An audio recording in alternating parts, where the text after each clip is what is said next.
afternoon. I'm Perry Rashad Watson. I'll be your host today.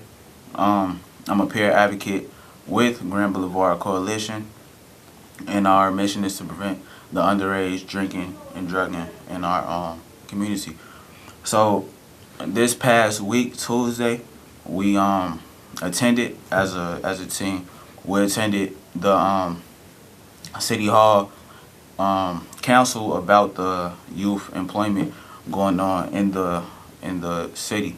They want to, employ 31,000. That's the maximum, 31,000 teens this year. And I have a clip that I would like to show you guys on how that went. So here it is. I'm Perry Watson, peer lead advocate at Grand Boulevard Coalition. Right now, as you can see, we're at City Hall. We just left the meeting, basically covering the youth employment around Chicago. Concluded that they want to employ 31,000 youth around my city. So it was successful. So yeah, that was just me just concluding what happened. We got a chance to listen to a few youth, speak on their personal experiences with the One Summer Chicago program, and we heard a lot of good stories. Like, it got some kids off the streets. It helped some kids make some money, of course, for their family, and it was just an overall good meeting. I just hope that we do end up employing 31,000 youth in our city. So if you want to reach us, Grand Boulevard Prevention Services, you can email us at gbps2016@gmail.com. Phone number 312-588-3868. So I have another clip that I would want to show you. It's about teenagers. One teenager in particular, he's regretting the fact that he even did smoke marijuana habitually. So we're gonna get right to that, and then we'll talk about that as well. This is the hard part. And for me, I wish that I never smoked weed. I wish that I never hit my first bong. I really wish I didn't, because one, it wasn't like it was smoking weed and that was fine, but then I started to mook, and that became addictive, and that became like a part of my life. I blew off work, I blew off school, I blew off girlfriends, I blew off homies just to smoke. And one night it hit me that I was smoking alone, and it all hit me that wow, weed is definitely smoking weed is something that it can become a problem. And to all freshmen and all upcoming freshmen and whatnot, I advise to experiment, but wait till your brain, or wait till you're at least a senior or junior. Wait till your brain's a little bit more developed. The brain isn't developed till you're 26 years old. Experiment, yeah, we can smoke some weed. That's fine, but don't make it a huge deal in your life that you would blow off your family for smoking. You blow off school, you blow up, you know what I mean? Do it responsibly. So yeah, that was a clip of just a teen who habitually smoked, and he's regretting it because it affected him badly with relationships between his family. But I'm going to introduce William Penn. He's a wonderful just activist in our community. He, whatever we have going on, he kind of pushed that to kind of get everyone involved, because that's what we need. We need community involvement. A lot of times our community is not involved with what's going on as far as the positivity go. So much negative. So how are you feeling? I'm doing good. Thank you for having me back on. No problem, no problem. So last week you talked about the event that's going on in the Grand Boulevard community with Perspectives. Yes, the Peace Rally for Prospective Charter Schools, all 5 campuses. June 2nd, which is a Friday, they kick off at 9 o'clock at 22nd and State Street, and they're marching to 35th and 36th and State, where they'll go on the campus of the Prospective Charter School Math and Science Academy and have a day of students just talking about peace and how to set themselves up for summer. Wonderful, That's a wonderful event. I'll be attending as well. Right now we have a caller. You on the air? Yes, sir. I called last week, and I'm listening to today. Okay. And to me, you're a clean-cut, honest man, young man. But the thing is, all the scholarships, everything goes like you. You went to school like you're supposed to. Yeah, you got a scholarship probably because you're smart. I know that. And what happens, and hopefully you get a good job. What happens is, when I'm Mexican American, and yet I don't see why one of immigrant comes here, take your scholarship, take your job, and think nothing of it. They're not even citizens. That's why our citizens, the black, white, anything one, don't get a lot of jobs and stuff because you have right here in the city, especially in the city, you have a bunch of people that have our job. But and then another thing is the film show about the young man about experimenting. But don't experiment, and you won't have to worry about getting addicted to it. All right? Thank you. Thank you. Yes, thank you, caller. So do you want to kind of touch on it? I was having trouble kind of understanding exactly what he was saying. Well, I think that he was saying, sure. Well, one, right, not doing drugs because it is very addictive, and that there are a lot of scholarships and offers out there for non-Americans to come here and go to school, and then from there get good paying jobs. And I think he was saying that that's not right, but Okay. we do have to start finding more resources to pay for college for, as he was saying, African Americans, white Americans, and Hispanic Americans that are from this country to have more resources for them to be able to go to college. And I totally agree with him, so whether they can get good paying jobs.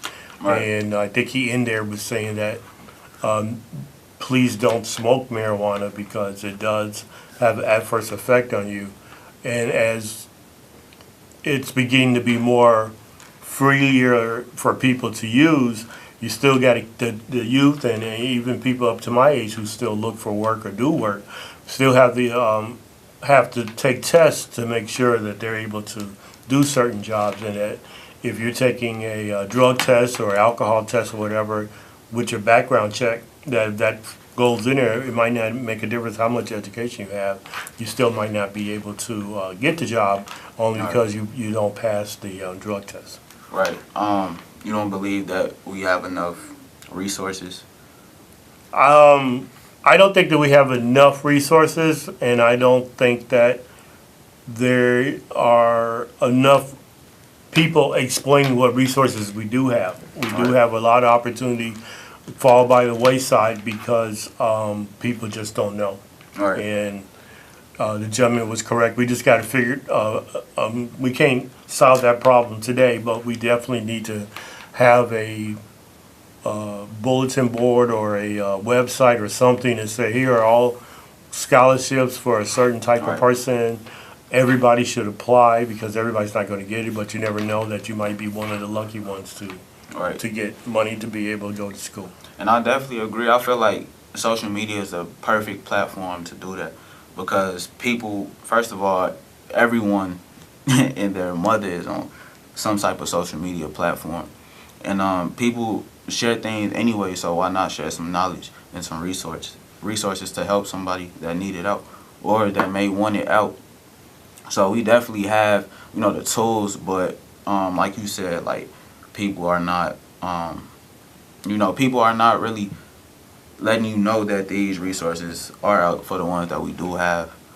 And Exactly. I mean, whenever we get information for my daughter who's on her way off to college, and even my daughter who's on her way to high school, we always share those resources with other people for them to apply. Because even if my kids don't get it, other kids are getting it, and so that's a win for everybody. Perfect. As far as the drug usage, because the caller was also talking about using drugs, touching on smoking. I know a lot of people that smoke, people that I went to school with maybe, or I worked with previously. Just, I know a lot of people that smokes. It's kind of like, when you look at me, I'm already, as of right now, somebody who does not smoke or use drugs regularly. So, at all, really, but just regularly, because everybody that I know that does drugs are doing them on a daily basis. All really? day. Okay. And it's not just, a social thing. They could do it. They'll do it alone if they have to. Right. So, as far as the drugs that he was touching on, I definitely agree with what he was saying, but some tactics to kind of like combat that from your perspective, and how could we do that?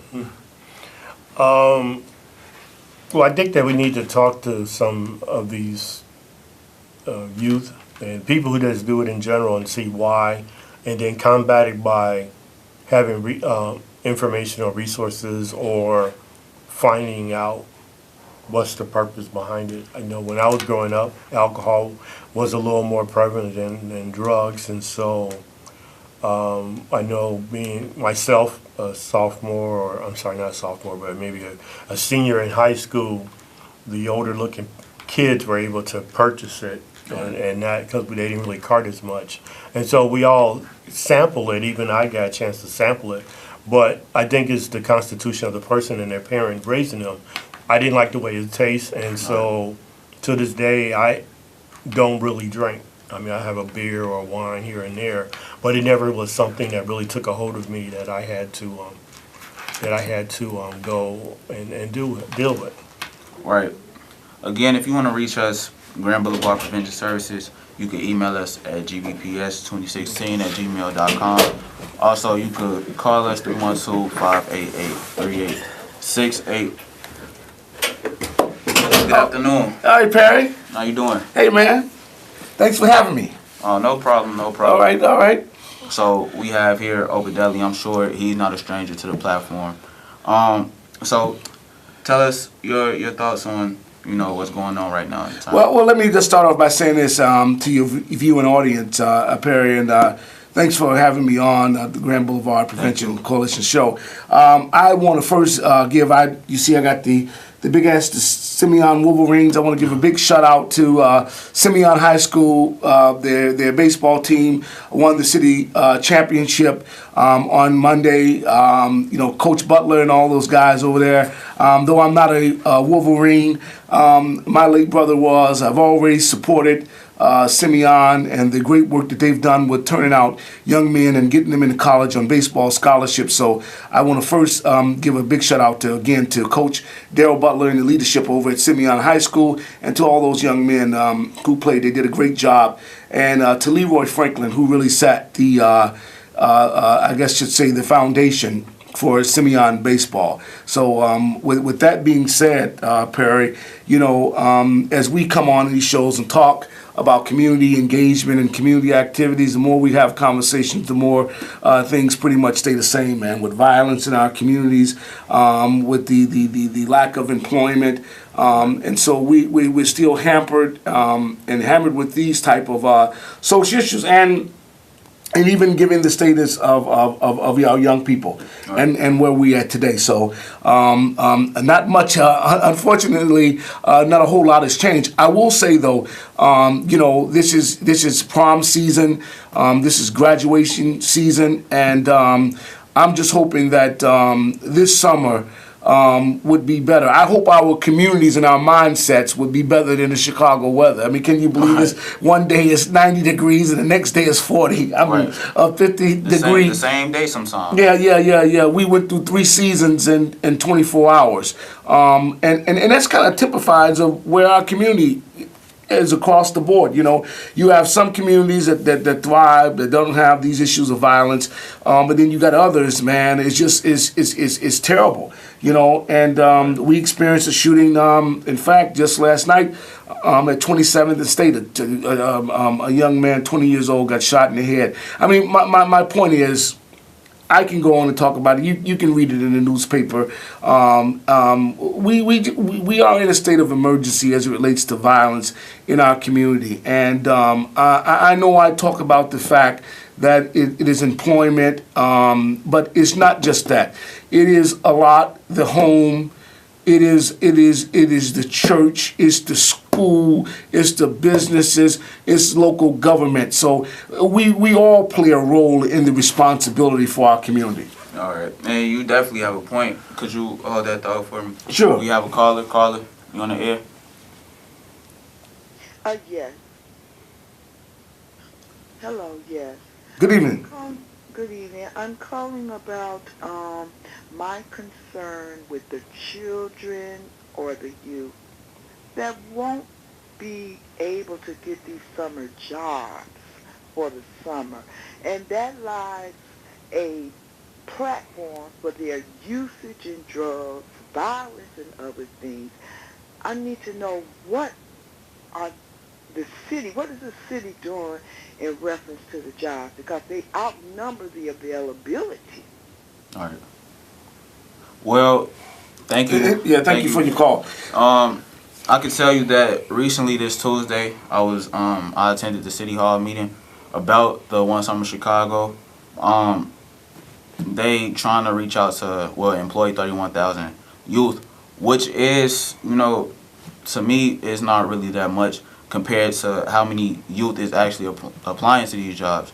31,000 is probably just 20% of it. Well, it's clear, and thank you for your call, caller. It's clear that there are not enough readily available jobs, and even for the summer, they really need to be all year employment. Right. But the city, and I think President Obama and his wife chipped in another $1 million, so I think they got it up, because originally it was 30,000. They got it up to another 1,000. I think individuals between the ages of 16 now. So originally they said it was going to be 14 to 24, and so now they pushed it back to 16 to 24. But I think there's got to be a stopgap. So it's not just calling. Let me just say this to you: it's not just the city. It is a responsibility from the county government. And don't get me started with the state. I mean, we're going into our third year without a state budget. It is the state of Illinois, and it's the city of Chicago. So I will say that the city has done their job. I think individuals who signed up for One Summer Chicago, if you got picked and called, they are starting their process this week or next week of calling folks in to start doing the orientation. And the jobs won't start to June 26th or whatever. But I agree with you. There's certainly not enough readily summer youth employment opportunities available. And so I just left Springfield on Thursday, and I will tell you that many of our legislators have put money. So there's two versions, right? So in the Senate, they've put $14 million aside in the Senate version of a state budget for summer youth employment across the state. In the House, they took it a step further to deal with violence and mental health services. They put $20 million into summer youth employment, and another $30 million into external services and external support. So they had a $56 million plan. The members of the Illinois General Assembly, the House of Representatives, and the Senate has a $14 million plan. So hopefully somewhere in between both of their versions and their budgets, that will happen, and we will get an additional set of resources out of the state capitol. I know there's something going on at the county, but I don't have a dollar figure for you. But I do agree that there needs to be employment and long-term employment. I mean, listen, let's be clear about this. African Americans in this state have the highest unemployment rate of any other ethnic group, Brother Perry. And that's just a fact. Yeah. We have another caller. Sure. Caller, you on the air? Hey, good evening. Yeah. Good evening. Yeah, I'm a Chicago Public School, I want to say product. And back in the 70s when I was attending Chicago Public Schools, and back, in the 70s, there used to be a program called the it was called Chicago Work Training. But I don't know, do they still have that program? Should that program come back? I mean, you actually, earn credits and so forth to contribute to your graduation by the school's counselors finding youth meaningful employment. During the school year. Okay. I would just add, Perry, and you would know, I mean, you probably a couple of years removed from high school. I do know that you guys are required to do some level of community service, right? Yeah, service learning. Service learning works 30 hours, right? So I do know that the Chicago Public Schools have these service learning programs and the CPS, but you know, if you hadn't been watching the news, they announced that they're $500 million in the hole. So here we go again. I'm not certain where I know that the schools normally would take a couple of young people and hire them for the summer to work in the schools. I don't know if there's going to be any structured summer school programs. So listen, we are on the brink of one of the worst economic crises, in my opinion, that we've seen in a long time. In this state, and unfortunately, the most vulnerable of people are the ones who are being hurt by it, and that's my real difficult trouble with this governor. I understand term limits. I understand workers' comp reform. I understand. Your need to want to cut taxes on the most wealthy. I get that to an extent, but those issues should not hold up a budget where you have people who are relying on services, and that's the issue that we're dealing with. All right, we have another caller. Caller, you on the air? Hi, yeah, I'm back. I guess you may be missing the point here about Chicago Work Training, CWT. Okay. This was employment that was found by the counselors, and these were youth that were given these jobs or sent out on these interviews to work in different industries. For instance, I sold shoes in Jewtown. I even worked at IBM in the mailroom, all different kinds of No, I'm familiar. When I was in high school, so we may be around this. Well, you may be a little bit older than me, but I remember we had what they call work studies. So when you became a junior in high school, and your junior and senior year, you would get out of school in the seventh period. I remember that, and we would go out for work study. So they would send us on job interviews and so forth, and the CPS would connect with these different employers. Well, as I just told you, the Chicago Public Schools it's now facing probably the worst deficit that they've ever had, $500 million. The Chicago Public Schools didn't have to pay any of this. These were jobs. Given by, these jobs were filled by industry out in the commerce, and these employers paid these students a hourly wage, and they got experience and, I guess you want to say real world experience at working, Nowadays you got so much technology and so forth going on. There's not enough industrial hands-on type things going on where you can fit in, get in where they fit in, instead of all this, having to be tested to see if they have aptitude for this and that and the other. They go back a little bit more to the old school type way of doing things, All right. Well, caller, thank you. Yep. Well, I think he got the call. Yeah, I think that was it. Yeah. Well, that's the end of our show. 25 minutes surely was not enough. Yeah, right. But we'll see you next week. Do you have anything? No, I just want to, listen, man, we need to resist and we need to get involved. I mean, everybody can be great out there because everybody can serve. I think you need to call your state representatives, your state senators, call your aldermen, call your county commissioner. You need to get involved. You need to join an organization and get involved in people who are fighting for positive change in our community. There's no excuse for what's taking place in our community. So it's all of us or none of us.